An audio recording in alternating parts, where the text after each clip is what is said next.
It's May, and with May comes Mermay.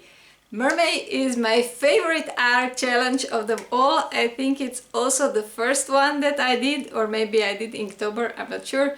But anyway, I love mermaid the most because I love mermaids, I love everything sea related, and I always liked mermaids a lot. And my parents used to call me a mermaid as fun because I was swimming all the time, so mermaid is just a challenge that's written for me. But this year I actually forgot about it. I didn't post on Instagram this year, so I didn't see it anywhere. It's not something that would be advertised, like generally in public. But if you're on social media, mermaid is a big thing, and there are lots of mermaids swimming around this time. So what reminded me of mermaid? I was actually preparing for a trip, and I was making these small little art journals. By the way, if you want to make them, I got a tutorial on my channel, and I saw that I got a lot of them papers cut and folded, and they just needed the covers, so I made them. And then in one of them I saw this mermaid from last year, and I decided I should fill it up, of course. That reminded me of mermaid, and I said, okay, I'm gonna do it, and I'm gonna play catch up. And as you can see, I took it very seriously and I actually caught up. I made more than 13 drawings by now. And if you want to see how I made them, watch this tutorial, and if you like it, give me a like. Of course, subscribe for more mermaids, because believe it or not, I also drew another one with the real mermaids, the girly mermaids, because these mermaids are animal mermaids. These are all animals that we people keep as pets or as house animals, or for many reasons. For meat, dairy, eggs, whatever, and I made them into mermaids. So if you want to see how, check it out. I've got my sketches done in pencil, so here I'm inking my animal mermaids with Pentel brush pen. This pen holds ink. You can refill its cartridge with a syringe, and it has a real bristle tip. Not the felt tip kind, but a real brush with individual synthetic bristles. I once heard Jezza recommend it, so I gave it a try and fell in love with it immediately. It's really soft and obeys every little move you make, and even the slightest change in pressure you apply, but I really like its gentleness. You don't have to press hard to get a thick line.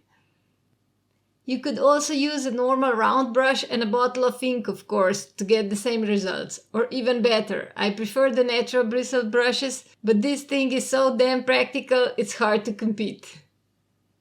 This kind of a brush pen has a little bit of a learning curve to get used to it, but I really like it a lot.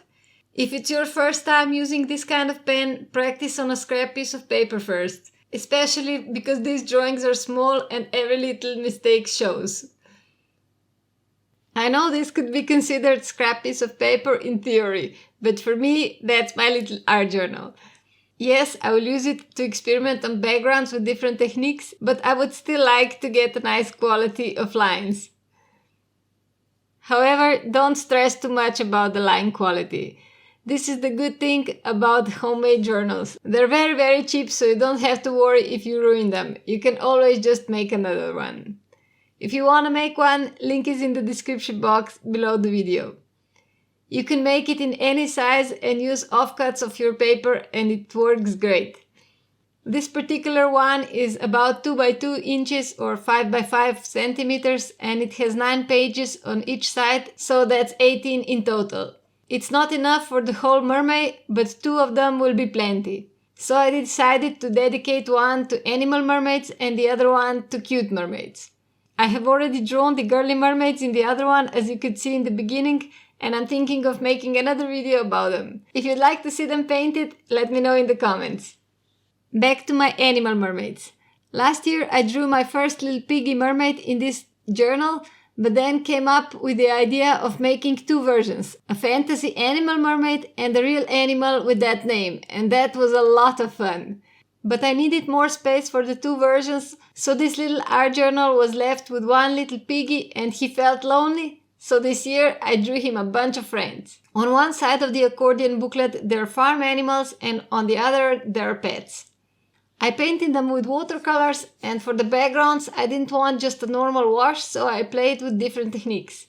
I added gauze or salt on top of wet washes, I dropped in some alcohol or water drops, splattered some salt or beach solution with a spray bottle, and so on. The point is to try these techniques out and to see what works and how to achieve certain results on a practice piece. I have to try all this on cotton paper as well. That would be a lot more fun, I think. And the next time I work on this kind of paper, I have to wet the paper first before I do the wash, otherwise it dries too quickly for the technique to be really effective. On the last two spreads, I just added some bubbles with white gel pen. I really like the mouse mermaid. I think she's my favorite. I'd love to know which one is your favorite. So if there's any that stood out particularly to you, let me know in the comments. That would be really fun to read.